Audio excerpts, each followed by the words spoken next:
Venons-en aussi à cette affaire des piqûres, une série d'agressions mystérieuses dans les boîtes de nuit ou les festivals. Les plaintes se comptent par dizaines. Des femmes, des hommes, jeunes pour la plupart, racontent la même histoire.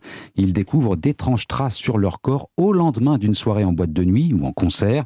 Le phénomène n'est pas propre à la France, mais il est en train de créer un début de psychose. Gladys Laffitte, plusieurs enquêtes sont en cours.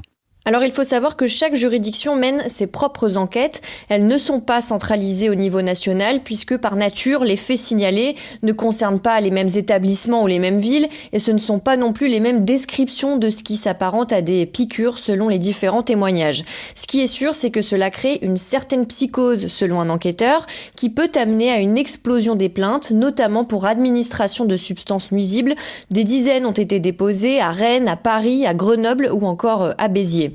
Sauf que pour l'instant, les enquêtes avancent peu, tout simplement car il est impossible de déceler certaines substances dans le sang, comme le GHB, quand les analyses sont faites trop longtemps après les faits supposés. À Grenoble, par exemple, des analyses toxicologiques faites dans les temps, cette fois, sont déjà revenues négatives pour le GHB. Alors, il est aussi parfois difficile d'établir qu'une piqûre a vraiment eu lieu, tempère un policier. Pour l'instant, aucune interpellation n'a eu lieu dans aucune des villes concernées. Gladys Laffitte du service police-justice d'Europe 1.